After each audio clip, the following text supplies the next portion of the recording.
J'ai surpris ma femme avouer qu'elle regrettait de m'avoir épousé, alors je me suis éloigné sans dire un seul mot. Le son de sa voix, doux et cruel, a fendu l'obscurité comme une lame. Si c'était à refaire, je ne l'aurais pas épousée. J'étais à 2 pieds de là, allongé, immobile, de mon côté du lit. J'ai fermé les yeux, respirant lentement, prétendant dormir pendant que ma femme déversait ses secrets dans son téléphone à 1h17 du matin. Elle pensait que j'étais complètement endormi. Elle a toujours supposé que je dormais comme une souche après que mes médicaments contre la migraine aient fait effet. La vérité, c'est que j'ai arrêté de les prendre il y a 3 semaines. Depuis que le murmure a commencé. Pas le sien, celui de mes tripes. Mes tripes me hurlaient dessus depuis des semaines. Cette nuit-là, cependant, ce murmure, ce n'était pas un hurlement. C'était une confirmation. Je suis resté immobile, à l'écoute. Non pas parce que je suis courageux, mais parce que je suis le genre d'homme qui s'accroche au moindre fil, même s'il l'étrangle. Il est juste. Je ne sais pas. Je pensais qu'il y aurait plus. Ce n'est pas comme si c'était une mauvaise personne. Il n'est simplement pas ce que je voulais sur le long terme. Pas ce qu'elle voulait sur le long terme. Nous avions rempli notre déclaration d'impôt ensemble 12 jours plus tôt. Elle avait choisi les meubles de notre salon. Elle avait décoré notre couloir avec des polaroïds de notre lune de miel au sourire forcé en Oregon. Elle m'avait appelé chérie, à peine 5 heures avant ce murmure. Mais maintenant, soudainement, j'étais une erreur temporaire. Qu'elle ne pouvait pas retourner. Je voulais me lever. Je voulais allumer la lampe, l'asseoir et lui demander pour qui diable elle se prenait. Mais au lieu de cela, j'ai fixé le mur et mémorisé les fissures dans la peinture. Je ne suis pas courageux. Je ne suis pas du genre à chercher la confrontation. Je ne fais pas de scène et je ne crie pas. J'écris des mots d'excuse même quand je ne sais pas ce que j'ai fait de mal. J'ai cherché sur Google en secret de comment être plus excitant. Vous savez ce que j'ai fait d'autre? Je lui ai préparé son café tous les matins pendant les 6 dernières années. Je chauffais son côté de la voiture en hiver. Je repassais ses chemisiers de conférence pendant qu'elle faisait la grasse matinée. Et apparemment, rien de tout cela ne faisait de moi quelqu'un pour le long terme. J'ai attendu que sa respiration change et que la lumière de son téléphone s'estompe. Puis je me suis levé, sans bruit, sans drame, tranquillement, lâchement même. J'ai attrapé un sac de sport dans le placard du couloir, celui qu'elle n'utilise jamais. J'ai mis 2 jeans, 3 chemises et mon passeport. Pourquoi mon passeport? Je ne sais pas. Il y avait quelque chose de symbolique là-dedans. J'ai laissé mon alliance sur la table de la cuisine, à côté de la pêche à moitié mangée qu'elle n'avait pas finie ce matin-là. Pas de mots, pas de message, juste cet anneau de métal et la certitude qu'elle se réveillerait face à un espace vide où j'aurais dû être, et peut-être qu'elle ne sourcillerait même pas. Le fait est que je n'étais pas en colère. Pas encore. J'étais engourdi. Mais cet engourdissement, il n'allait pas durer. Je ne suis pas allé loin cette nuit-là. Juste un motel miteux à 10 miles de la ville qui sentait le moisi et le désodorisant essayant de le couvrir.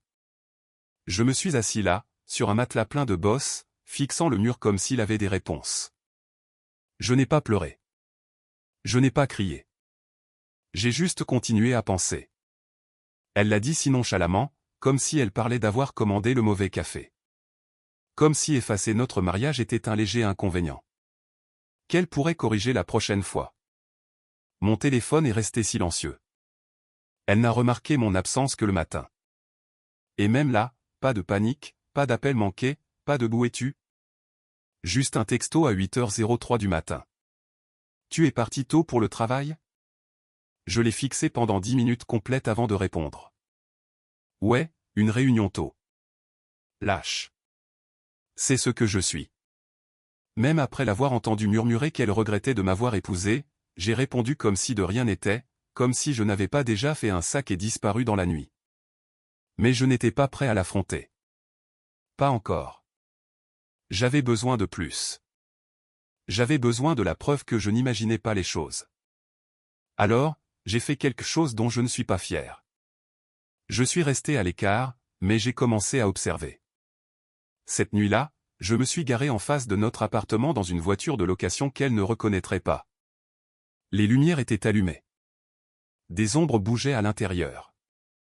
À exactement 18h44, un homme est arrivé. Grand, confiant, habillé comme s'il sortait du travail d'une agence de publicité ou d'un autre endroit tout aussi suffisant. Elle a ouvert la porte, portant cette robe d'été. Celle qu'elle n'avait pas portée depuis 2 étés. Celle qui, selon elle, faisait trop jeune maintenant. Drôle comme elle était soudainement parfaite pour lui. Ils ne se sont pas embrassés. Pas que j'ai vu, mais la façon dont elle le regardait.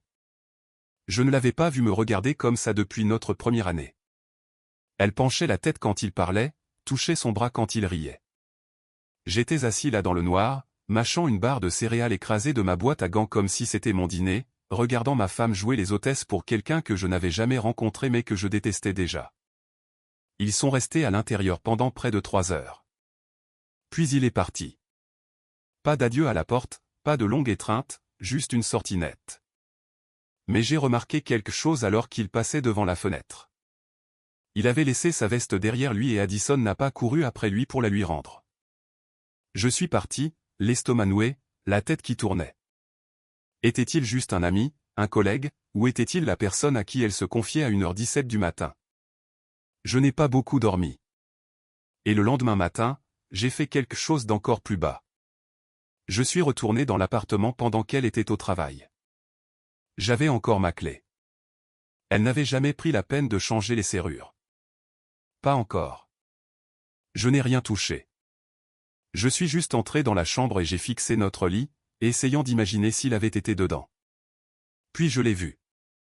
Son agenda. Elle n'a jamais utilisé d'agenda numérique. Elle aimait écrire les choses. Je l'ai ouvert. Vendredi, dans 2 jours, en une écriture cursive soignée. Dîner avec thé et 7 heures. Et en dessous, légèrement griffonné au crayon. Hôtel. Hôtel. Soit elle y pensait, soit elle le faisait déjà. Je me suis assis sur le bord du lit et j'ai laissé ce mot me brûler le cerveau. Ce n'était pas une confirmation, pas encore, mais c'était la première fissure dans le barrage et j'en avais fini de rafistoler. Elle regrettait de m'avoir épousé. Elle n'avait aucune idée de ce que le regret signifiait, mais elle était sur le point de l'apprendre. Le vendredi est arrivé plus vite que je n'étais prêt. J'ai dû lire et relire ce seul mot dans son agenda, hôtel, 100 fois. Chaque fois que je fermais les yeux, je le voyais gravé en rouge dans mon cerveau comme une sorte d'avertissement silencieux. Je n'ai pas mangé. J'ai à peine dormi. Je ne suis pas retourné au travail. Je leur ai dit que j'avais une urgence familiale et j'ai éteint mon téléphone professionnel. La seule chose qui m'importait maintenant était de découvrir la vérité. Pas seulement pour la satisfaction, même si, oui, j'avoue que je voulais la prendre sur le fait, mais parce que j'avais besoin de savoir si les 6 dernières années de ma vie avaient été une grande performance, et si j'étais le seul à penser que c'était réel. J'ai réservé une chambre dans le même hôtel qui était griffonné dans son agenda. Je ne savais pas si c'est là qu'ils iraient. Elle n'avait jamais écrit le nom, juste hôtel. Mais j'ai choisi celui le plus proche de notre appartement, avec un parking privé et suffisamment d'intimité pour accueillir le genre de soirée que je craignais qu'elle ne planifie. Je me suis enregistré tôt, je me suis assis sur le lit avec les rideaux tirés, et j'ai surveillé le parking comme une épave nerveuse avec un télescope à la place du cœur. Je ne savais même pas ce que je cherchais. Lui, elle, les deux ensemble. À 18h58, une berline gris foncé est entrée. Je connaissais cette voiture. Je l'avais vue 2 nuits auparavant quand il était parti de chez elle. Il est sorti, veste à la main, celle qu'il avait oubliée, et a jeté un coup d'œil autour de lui comme s'il vérifiait si quelqu'un regardait. J'ai glissé de la fenêtre comme un lâche, le cœur battant contre mes côtes. Je ne savais pas s'il fallait pleurer ou rire. C'était réellement en train de se produire. 2 minutes plus tard, elle est arrivée. Ma femme, Addison, portant la même robe d'été, ses cheveux bouclés, son maquillage parfait, ses ongles fraîchement faits. Elle s'est garée à 3 places de lui, est sortie et a marché vers le hall comme si c'était normal, comme si c'était un dîner décontracté et non la trahison d'une vie. Ils ne sont pas arrivés ensemble. Bien sûr que non. Il faut garder les apparences, n'est-ce pas? J'ai attendu 15 minutes, puis j'ai agi. Je n'ai pas fait irruption. Je n'essayais pas de devenir viral en tant que mari déséquilibré qui débarque dans une chambre d'hôtel avec un téléphone appareil photo et une crise de nerfs. Je voulais juste savoir dans quelle chambre ils étaient. Je suis allé à la réception et j'ai joué l'idiot. J'ai dit que je devais retrouver ma femme et que j'avais oublié le numéro de la chambre. L'employé a souri et a demandé son nom. Quand je le lui ai donné, elle a hésité, puis a montré l'ascenseur. Chambre 312, a-t-elle dit. Elle vient de s'enregistrer avec quelqu'un. Juste comme ça. J'ai pris les escaliers. J'avais besoin de ce temps supplémentaire pour décider si j'allais vraiment aller jusqu'au bout. J'avais la nausée, le vertige, mais j'ai monté les 3 étages comme si j'entrais dans un bâtiment en feu. Et je suppose que c'était le cas. J'ai atteint le couloir et j'ai marché lentement vers la porte. Je n'ai pas frappé. Je suis juste resté là, à écouter. Des rires, 2 voix, des verres qui tintent, puis le silence, puis de la musique, un air de jazz discret qu'elle aimait mettre pendant les dîners. J'ai reculé. Je ne pouvais pas le faire. Je ne pouvais pas l'affronter. Pas encore. J'étais toujours le même idiot qui lui préparait du thé quand elle passait une mauvaise journée. Toujours l'homme qui s'excusait pour des choses qu'il n'avait même pas faites. Je n'avais pas la force de la voir avec lui. Mais j'avais quelque chose de mieux. J'avais le temps. Alors je suis retourné à la réception, calme comme un cadavre, et j'ai dit que j'avais oublié quelque chose à l'étage, mais que je ne voulais pas interrompre sa soirée. L'employé a de nouveau souri, et c'est là que j'ai posé la question qui a tout changé. Salut, avez-vous des caméras de sécurité dans les couloirs? J'ai fait tomber mon portefeuille la dernière fois que j'étais ici, je me demandais juste si vous pourriez voir si quelqu'un l'a ramassé. Elle a hésité. Oui, nous en avons, dit-elle lentement. Pourquoi? J'ai souri. Je demandais juste. Je n'ai pas dormi cette nuit-là. Je n'en avais pas besoin, car au moment où j'ai quitté l'hôtel, je savais ce que j'allais faire. Je n'allais pas seulement la prendre sur le fait.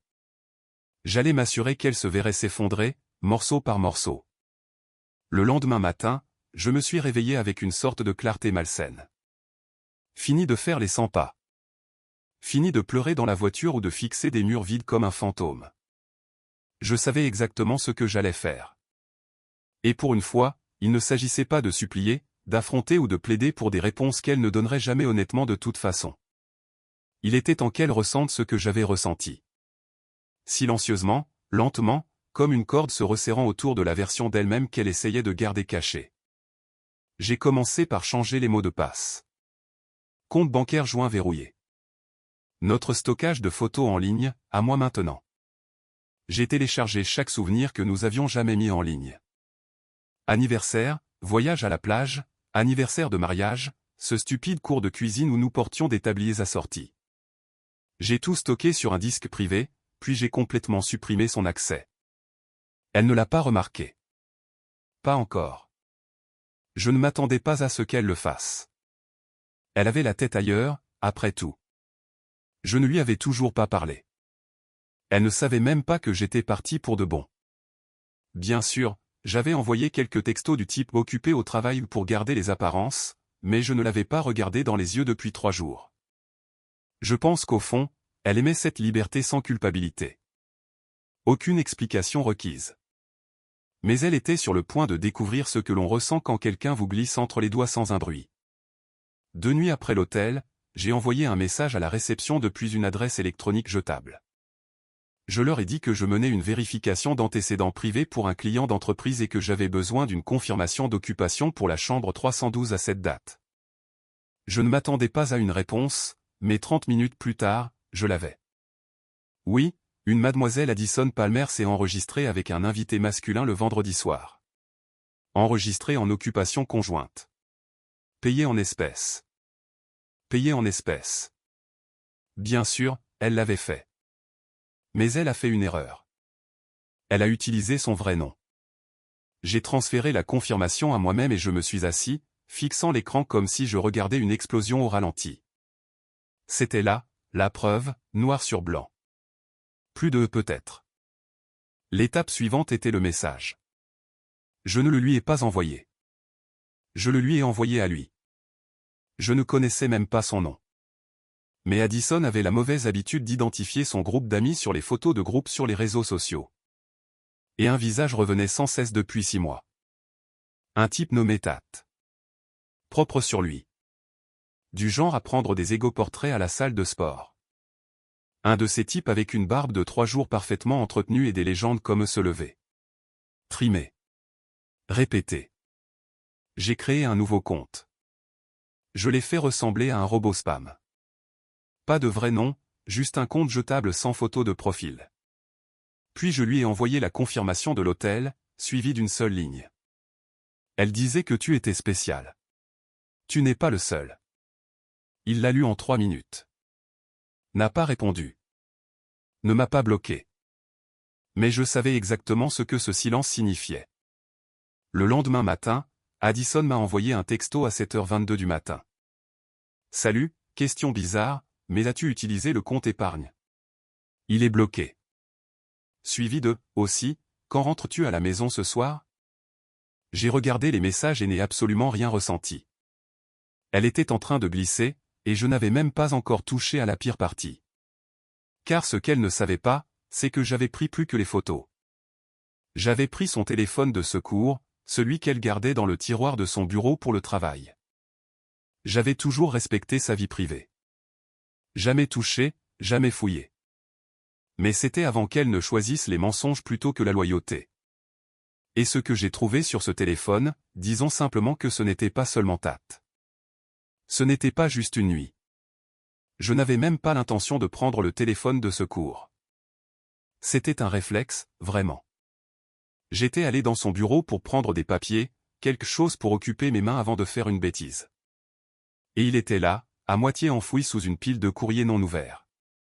Son téléphone de travail. Je l'ai regardé comme s'il était une bombe à retardement. Elle ne l'utilisait jamais devant moi. Prétendait toujours que c'était pour des logiciels de gestion de projet et des réunions à distance. Elle ne le verrouillait jamais non plus. Peut-être parce qu'elle pensait que je ne regarderais jamais.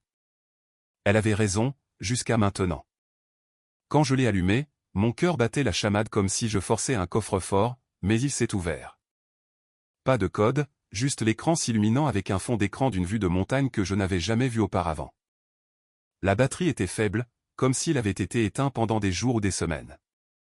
Mais à la minute où il s'est connecté au Wi-Fi, les messages ont commencé à affluer. Différents noms, différents tons, différentes applications. L'un d'eux a d'abord attiré mon attention. Une conversation intitulée « Le thé croissant de Lune sur Signal ». Ces messages étaient en rose. Les siens en bleu. J'ai fait défiler, encore et encore. Ça remontait à près de 11 mois, presque un an. Des dizaines de messages nocturnes, des blagues privées que je ne comprenais pas. Des notes vocales. Et puis la partie qui m'a tordu l'estomac. Des photos d'elle, de lui, ensemble. Restaurant, chambre d'hôtel. À un concert, Addison portant ma chemise en flanelle, ma chemise. Mais il n'y avait pas que lui. Il y avait une autre conversation. Puis une autre, puis une intitulée « Avion départ VE ». J'ai compté 4 hommes différents, chacun avec des schémas différents, des styles de conversation différents. L'un d'eux lui envoyait de l'argent. Un autre lui envoyait des listes de lecture. Un l'appelait Monsieur pas Addison, juste Monsieur comme si c'était un code privé entre eux. Je suis resté assis là à tout lire en silence. Clignant des yeux à travers des larmes que je refusais de laisser couler. Ce n'était pas l'infidélité qui m'a anéanti. C'était à quel point elle était rodée. À quel point il lui semblait facile de les jongler. Comme si c'était juste la routine. Elle avait des vies parallèles entières, des plans secrets, une version d'elle-même que je n'avais jamais rencontrée. Je pensais avoir épousé quelqu'un d'un peu distant, peut-être agité. Mais ce que j'avais réellement épousé, c'était une femme qui portait une nouvelle personnalité comme du maquillage, en fonction de qui elle divertissait ce jour-là. Pendant un moment, je suis resté assis par terre, le téléphone brillant encore dans mes mains, entouré de papiers et de questions sans réponse. Je ne savais pas qui être, l'homme enragé prêt à l'exposer, ou l'imbécile pathétique trop effrayé pour admettre qu'il avait dormi à côté d'une étrangère. Puis quelque chose a changé en moi. J'ai commencé à enregistrer l'écran de tout.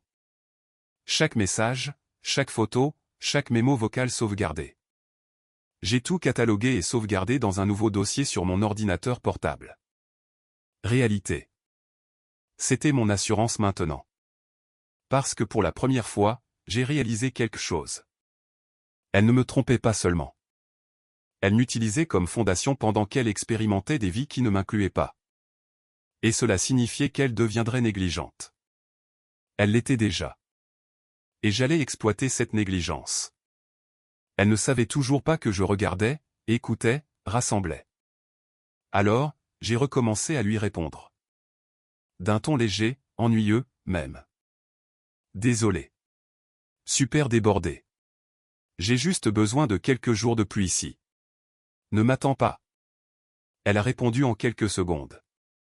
Tu me manques. Je cuisine ce soir. Peut-être qu'on pourra parler. Parler?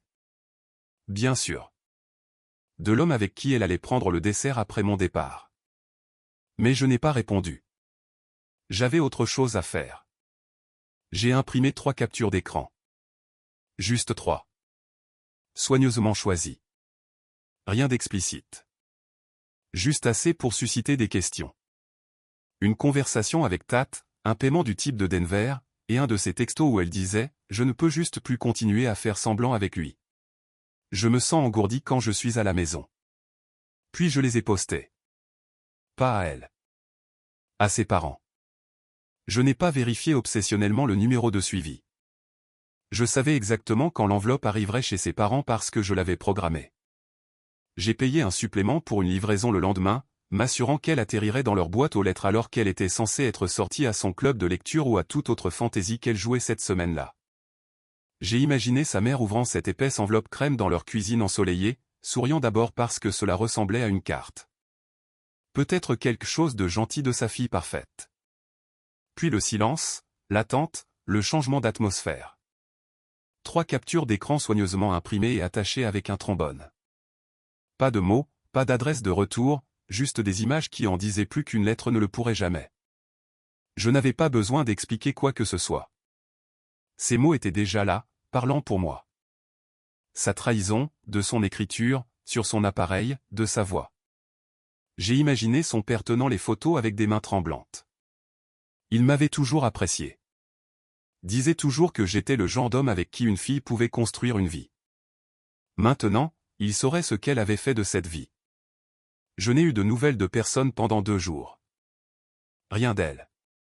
Pas de texto bizarre, pas d'appel, pas de changement de ton. J'ai commencé à penser que j'avais peut-être surestimé l'impact. Peut-être qu'il ne l'avait pas ouverte. Peut-être qu'il pensait que c'était une blague. J'ai commencé à douter de moi, me demandant si cela en avait même valu la peine. Puis, le 3e jour, à 18h51, mon téléphone a sonné. Son nom sur l'écran. Je n'ai pas répondu. Je voulais le faire. Mes doigts ont hésité, le cœur battant la chamade. Mais j'ai attendu.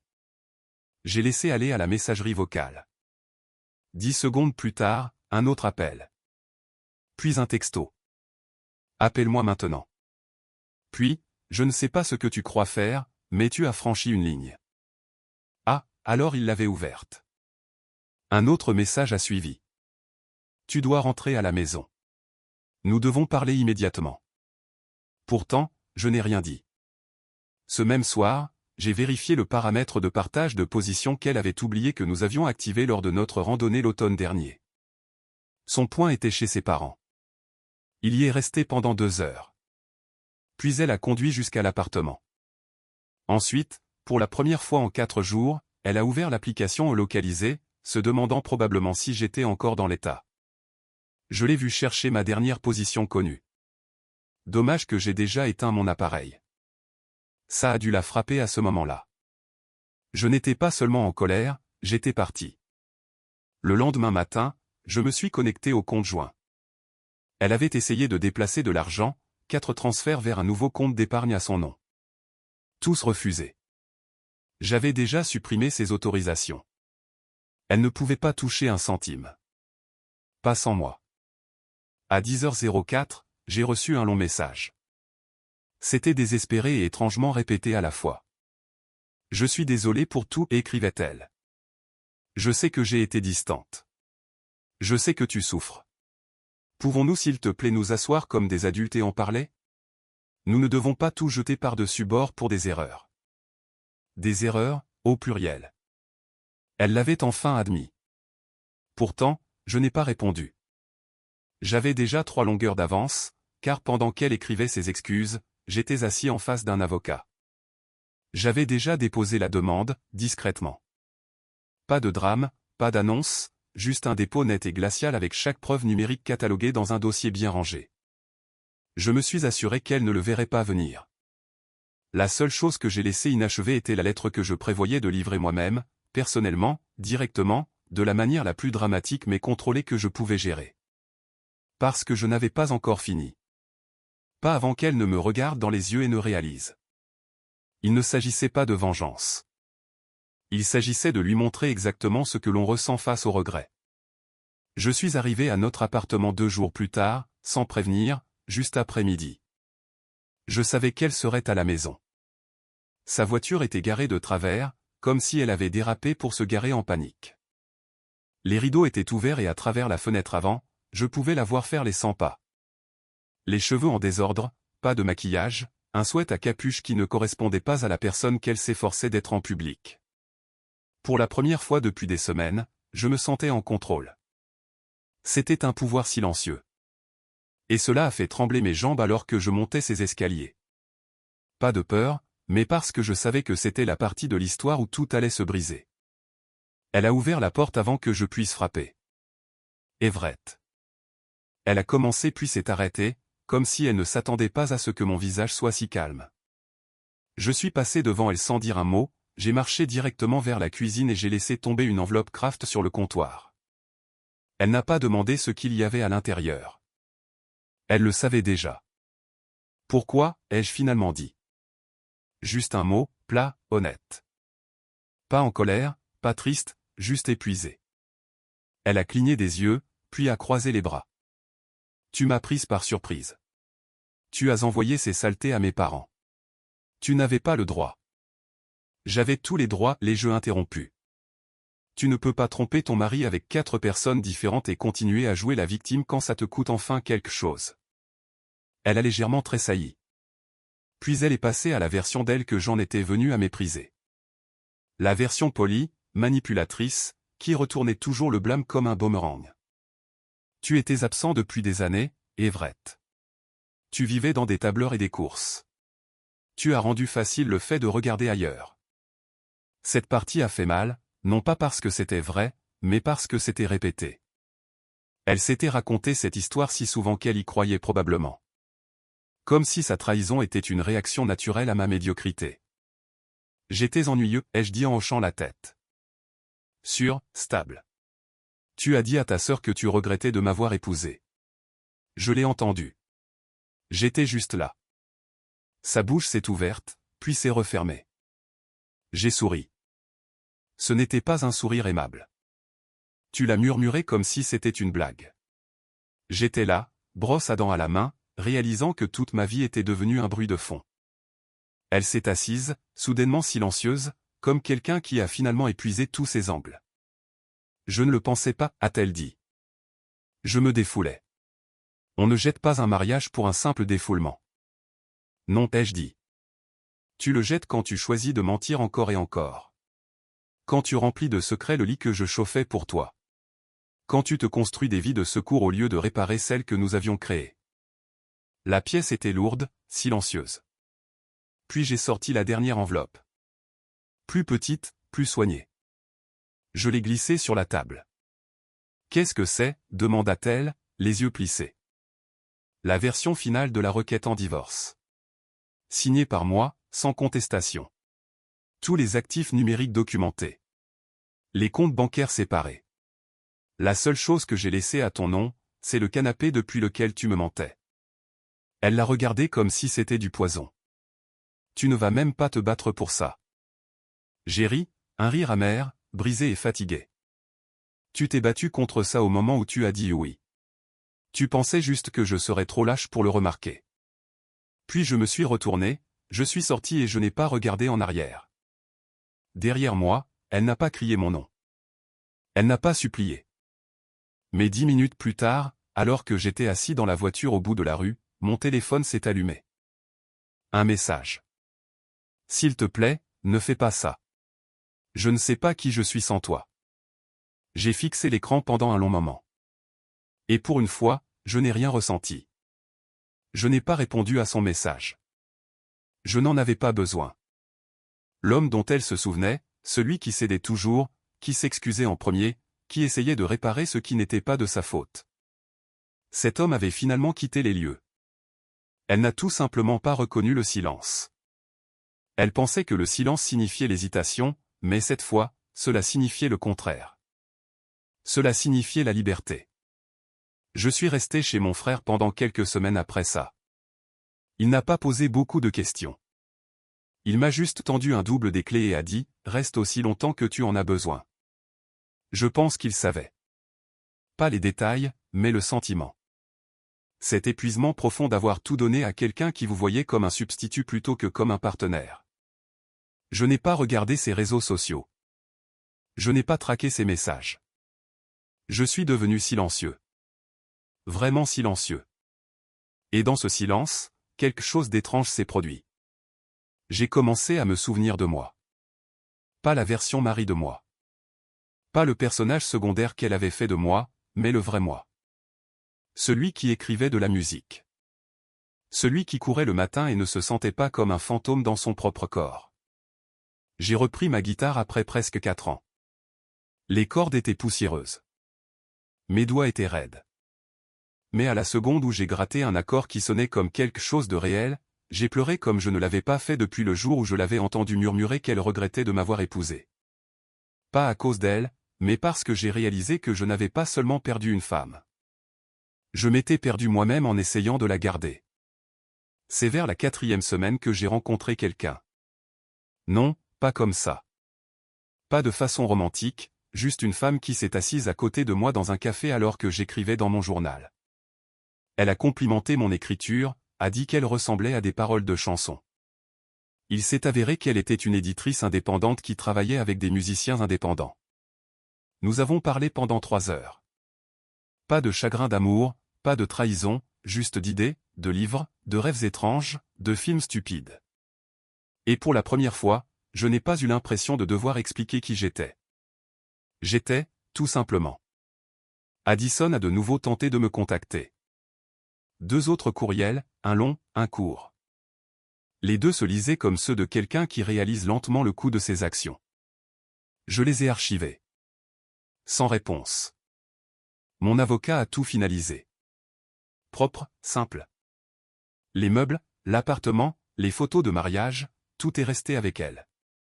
Je ne voulais pas de souvenir d'une performance. J'ai déménagé dans une petite maison de location en périphérie de la ville. Rien d'extraordinaire, mais elle a des fenêtres qui captent la lumière du matin et un jardin qui sent le pin. J'ai acheté de nouveaux draps, j'ai recommencé à cuisiner. Pas pour quelqu'un d'autre, pour moi. Le premier dîner que j'ai préparé, je l'ai dressé comme si c'était de l'art, juste pour le plaisir. Un soir, j'ai sorti mon vieux carnet de chansons et j'ai griffonné quelque chose qui semblait juste. Une phrase à laquelle je n'avais pas pensé consciemment. Elle est juste sortie. Elle a murmuré des regrets alors que j'étais allongé à ses côtés. Maintenant, je dors en paix là où aucun mensonge ne suit. Ce n'est pas brillant, mais c'est à moi.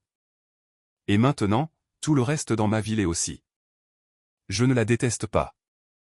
Je ne lui souhaite pas de mal. Je ne lui souhaite simplement plus rien du tout.